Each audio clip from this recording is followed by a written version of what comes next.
Installez-vous confortablement, barricadez vos portes, éteignez vos lumières et découvrez ces légendes aussi intrigantes qu'horrifiantes.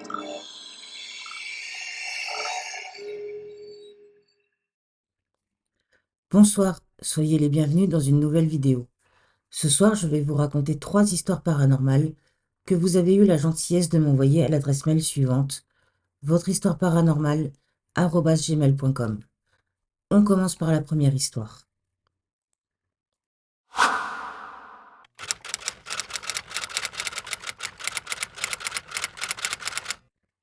Des ombres étranges.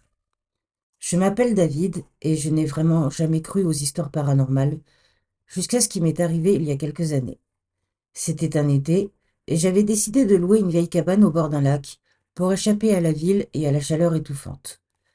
La cabane était isolée, entourée de forêts denses, et l'endroit était parfait pour se ressourcer. Les premiers jours se sont déroulés sans incident. Je passais mes journées à pêcher, à lire et à profiter de la tranquillité de la nature. Mais une nuit, alors que je m'étais installé devant la cheminée avec un bon livre, j'ai commencé à entendre des bruits étranges venant de l'extérieur. Au début, j'ai pensé que c'était probablement des animaux sauvages, mais les bruits étaient étrangement rythmés et répétitifs. Intrigué, j'ai pris une lampe de poche et je suis sorti pour voir ce qui se passait. Le son semblait venir d'un bosquet de pins à proximité. En m'approchant, j'ai vu quelque chose qui m'a glacé le sang.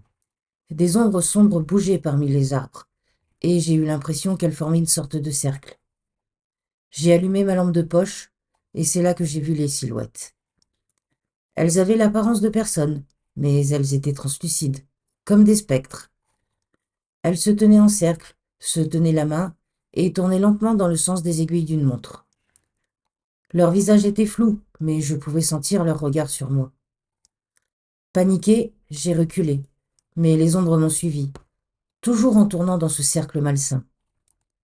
J'ai couru vers la cabane, et j'ai verrouillé la porte, mais cela n'a pas semblé les arrêter. Les ombres tournoyaient maintenant autour de la cabane, comme si elles essayaient de trouver un moyen d'entrer. J'ai passé la nuit dans un état de terreur, écoutant les chuchotements des ombres à l'extérieur. Au lever du jour, elles ont finalement disparu, et je suis sorti pour inspecter les lieux. Il n'y avait aucune trace de leur présence, si ce n'est des marques étranges dans le sol, là où elles avaient tourné en rond. J'ai décidé de quitter la cabane ce jour-là, ne voulant pas rester un instant de plus. Je n'ai jamais pu expliquer ces ombres, ni leur but. Étaient-ce des esprits perdus, des âmes en peine cherchant quelque chose que je ne comprenais pas? Cette expérience m'a ouvert les yeux sur le monde paranormal, et bien que j'ai décidé de quitter cette cabane, je continue de me demander ce qui se cache dans l'obscurité de la nuit, invisible pour la plupart d'entre nous, mais bien réel pour ceux qui ont la malchance de le rencontrer. Passons maintenant à la seconde histoire.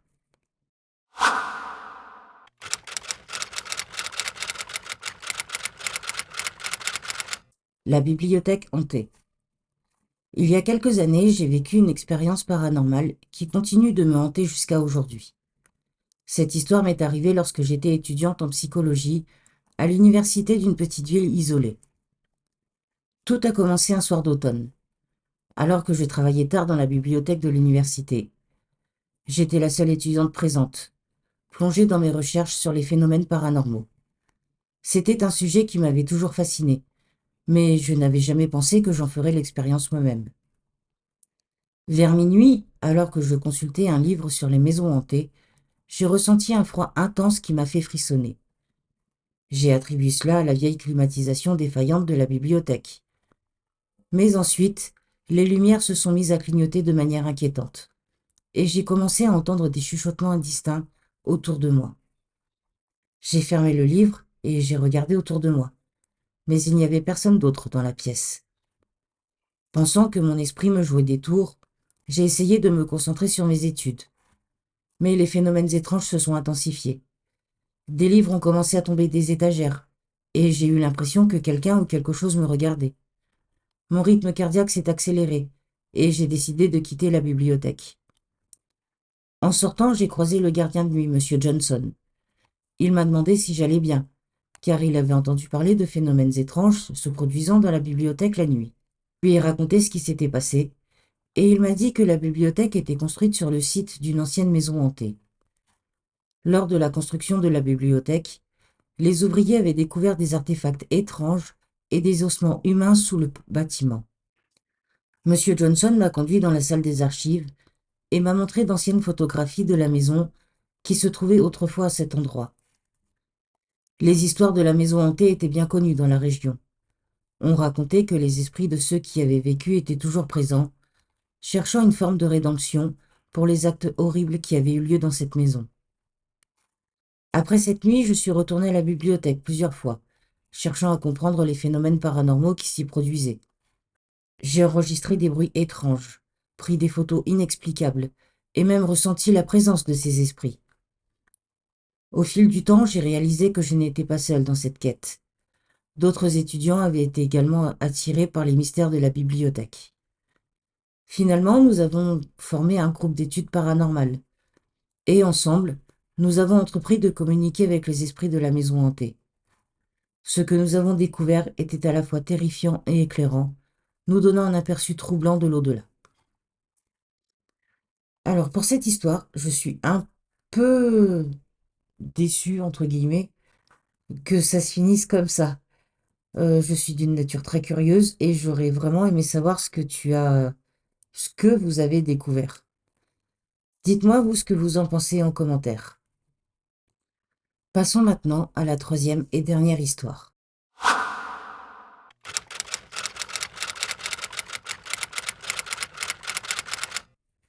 La maison de campagne. Je m'appelle Émilie et je tiens à partager avec vous une expérience paranormale qui a bouleversé ma vie. Cela s'est passé il y a quelques années, lors d'un voyage que j'ai entrepris avec mon mari, Marc, dans une vieille maison de campagne que nous avions louée pour nos vacances. Dès notre arrivée, la maison avait un charme désuet, avec ses meubles en bois vieilli et son parquet grinçant. Au début, tout semblait parfait. Nous avons décidé de passer la première nuit dans la chambre à coucher principale, située au bout d'un long couloir sombre. Cette nuit-là, nous avons été réveillés par le son de pas qui semblait provenir du couloir. Mais lorsque Marc a vérifié, il n'y avait personne. Les nuits suivantes ont été encore plus troublantes. Des bruits de pas se rapprochaient de notre chambre, à chaque fois que nous allions au lit. Mais chaque fois que Marc allumait la lumière et ouvrait la porte, il n'y avait personne. J'ai commencé à me sentir observé en permanence, une présence oppressante qui ne me quittait pas, même en plein jour. Un soir, alors que Marc était parti chercher du bois de chauffage, j'ai décidé de mener ma propre petite enquête. J'ai pris un enregistreur vocal et j'ai laissé l'appareil dans le couloir pendant que je me cachais dans la chambre. Ce que j'ai entendu en écoutant l'enregistrement m'a glacé le sang. Des chuchotements indistincts et des voix murmurantes semblaient provenir du couloir, comme si plusieurs personnes parlaient en même temps. Les voix semblaient désespérées, comme si elles imploraient de l'aide. J'ai montré l'enregistrement à Marc à son retour, et nous avons décidé de quitter la maison immédiatement. Mais cela ne s'est pas arrêté là. Les phénomènes paranormaux ont continué à nous suivre. Des objets se déplaçaient d'eux-mêmes, des ombres se dessinaient sur les murs, et nous entendions toujours ces voix chuchotantes. Nous avons finalement décidé de consulter un médium pour obtenir des réponses. Le médium nous a révélé que la maison était autrefois le théâtre d'une tragédie. Une famille y avait vécu, et ils avaient tous péri dans un incendie. Le médium croyait que leurs esprits étaient restés piégés dans la maison, cherchant désespérément à communiquer avec le monde des vivants.